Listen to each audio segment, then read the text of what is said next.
अमनेर तालुक्यातील ताज्या बातम्या व ठळक घडामोडींसाठी पाहत राहा JBN महाराष्ट्र।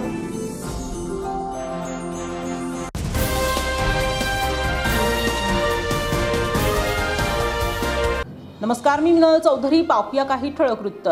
जळगावच्या एरंडोल तालुक्यातील प्रसिद्ध पद्मालय देवस्थान जंगल परिसरात मोठी खळबळजनक घटना समोर आली आहे। जंगल परिसरात एका 30 वर्षीय अज्ञात महिलेचा मृतदेह अर्धवट जळालेल्या अवस्थेत आढळून आलाय।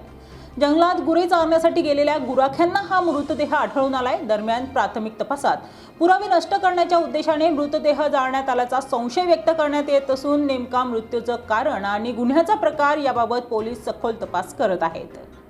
तुमचं काय सांगणार? पद्मालयच्या जंगलामध्ये एका महिलेचा मृतदेह जळलेला होता, नेमकी काय घटना आहे? दुपारी आज रोजी दुपारी माहिती मिळाली एरंडोल पोलीस स्टेशन हद्दीमध्ये साधारणपणे पद्मालय जे मंदिर आहे आपलं त्याच्या बाजूला एक जंगली एरिया आहे। तर एरियाच्या बाजूला त्याच्या झाडांच्या बाजूला एक अर्धवट जळाली महिलेची बॉडी मिळून आलेली आहे।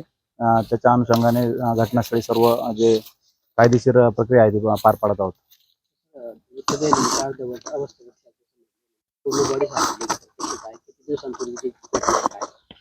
बॉडी जो अर्धा भाग आहे तो इंटॅक्ट आहे आणि अर्धा भाग जळालेला आहे। तर बॉडी तर पूर्णच आहे, परंतु अर्धा भाग जळालेल्या स्थितीत आणि अर्धा भाग इंटॅक्ट स्वरूपात आहे।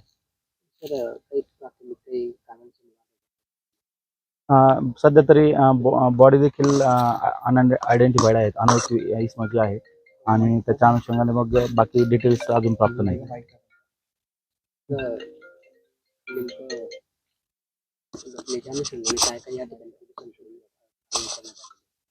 घटनेच्या अनुषंगाने सर्वप्रथम घटनास्थळ पंचनामा, नंतर फॉरेन्सिक टीमला पाचारण करण्यात आलं। त्यांच्याकडून इथे सॅम्पल घेण्यात आले।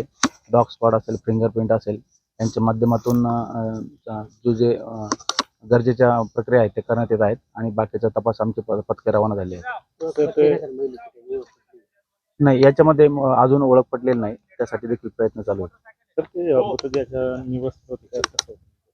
जळालेल्या स्थितीत असल्यामुळे अवसर होती किंवा नाही याच्याबाबत आताच भाष्य करता येणार नाही। त्याच्याबद्दल तपासात निष्पन्न होईल।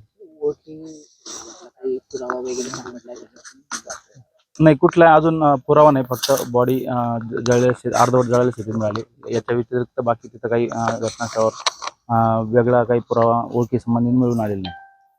या बातमी इथेच थांबूया। ताज्या अपडेट्ससाठी www.jbnmaharashtra.com या आमच्या वेबसाईटला लॉग इन करा। तसेच यूट्यूबवरील आमचे व्हिडिओ पाहायला विसरू नका आणि गुगल प्ले स्टोअरवरील JBN न्यूज ॲप डाउनलोड करून JBN Maharashtra news channel live पहा। नमस्कार।